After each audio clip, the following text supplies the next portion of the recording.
Here to explain mindfulness and why it's getting so much attention these days is Sharon Salzberg, author of Real Happiness at Work, Meditations for Accomplishment, Achievement, and Peace, and clinical psychologist and mindfulness researcher, Donna Rockwell. Welcome, both of you. So nice to have you. So, you know, this has obviously become a huge buzzword in the current culture. And Sharon, if you had to describe mindfulness in a few sentences, what would you say it is? I would say mindfulness is attention training, so that if we cultivate this power of attention, we have more awareness, we have more balance, and we have more connection to ourselves and to others. And why do you think it's gotten so popular? It seems like it's such a buzzword. Everywhere you turn, as I mentioned, you're hearing about it. Why is that? I think it's a dual process. I think we've become much more sophisticated in understanding stress and the consequences of stress. And I think mindfulness and meditation have kind of left the woo-woo realm, you know? Right. It was just so weird. And like when I came back from India in 1974 as a meditation teacher, and if I was at a party or some social situation and somebody said to me, "What do you do?" And I'd say, "I teach meditation." Often they would go, "Ooh, like that's weird, you know?" Totally. Yeah. Right? I mean, Yeah. right? Exactly. But it seems like, Donna, you know, this was something that, as Sharon said, seems so kind of foreign, and now it's everywhere. I mean, tell us about the places mindfulness practices are popping up. Well, everywhere, from kindergarten classrooms to prisons to sports teams. The Seattle Seahawks practice meditation and they won that year, so it's really infiltrating our entire society. And I think it's because people are so stressed out and they're looking for somewhere to turn so that they don't have to freak out every day, which is what's happening. I think a lot of it is our dependence on devices, the fact that we're spread so thin, that we're distracted, multitasking, even though that's really not possible. I mean, those things are all contributing to this heightened, stressed out level we're all experiencing, right? Yes, actually there is no such thing as multitasking. We're just not doing anything well. We can only actually do one thing at a time. The whole big story about meditation is that we do not understand how our minds work. So we are at the effect of wherever our mind goes. The truth is that we can control our minds. Our thoughts are all over the place. And all meditation really is, and we'll do a little bit later, is training the mind how to come back from being lost in the past or the future and being right here in the present moment. What do our brains do on stress? I feel like those commercials, you know, your brain on drugs. But I mean, what is it like when you're kind of experiencing all these things and you're feeling stressed? Well, first of all, our brains have components that activate at certain times.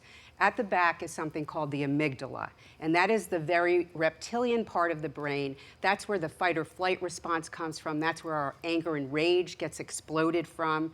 Then there's another part of the brain, and it's the prefrontal cortex. That's where our executive functioning comes in, figuring out what to do, wise decision making. And in our everyday lives of being all pent up, we are always in fight or flight response. It used to be there for when we needed to get away from a tiger in the forest, in the jungle, but now it lights up when the light doesn't turn green fast enough. Right. So that's why we're really killing ourselves with cardiovascular disease and stroke, and we can learn how to tamp that down and bring up the prefrontal cortex so we know what we're doing. And what about sort of the physiological changes? I mean, I think one of the reasons this is all so much more accepted and people are gravitating to these practices is there's scientific evidence that now backs up what people, you know, spiritual leaders have known for centuries, right?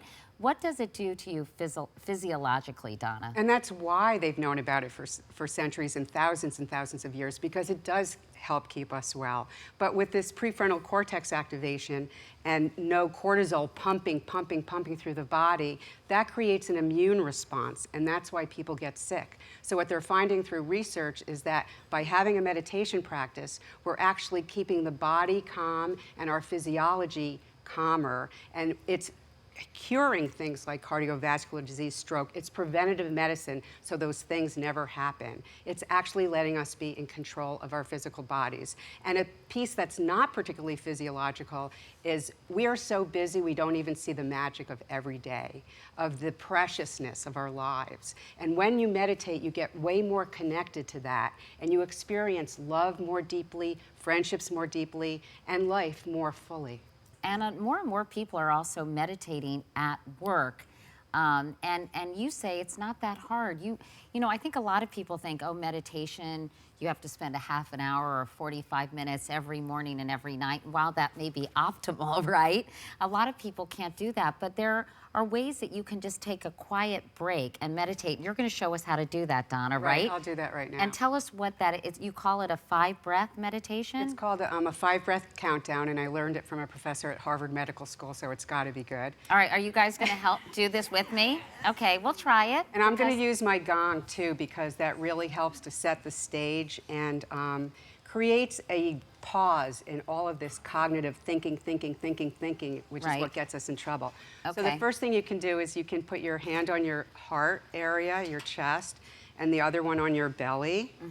Just for a second, feel your chest rising and your belly rising and it falling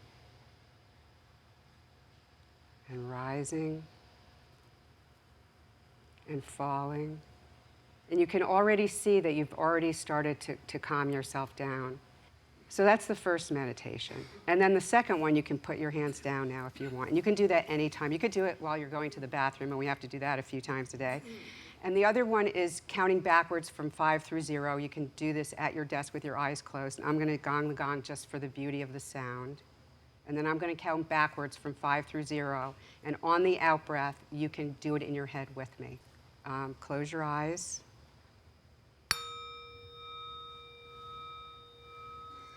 5,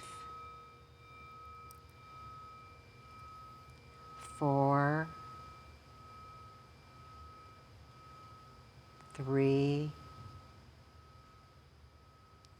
2, 1, 0. So how often should you ideally do that? Just whenever you get an opportunity? Yeah, I mean, you could do it, you can make a point of doing it, say, at the beginning of a meeting before you start speaking. Because when we return to ourselves, that was a lovely meditation, thank you. When we return to ourselves in that way, we have this space, you know, we can remember our priorities. What do I really want to see happen out of this getting together? And our values. So much returns to us when we return to the moment. And the cliff notes about meditation is it's so important to do a formal practice because it actually trains the mind to come back from worrying about the past and the future. The idea is just to say thinking to yourself and return to that out breath and return to this present moment. So you can actually do it all day throughout the day. That's mindfulness in action.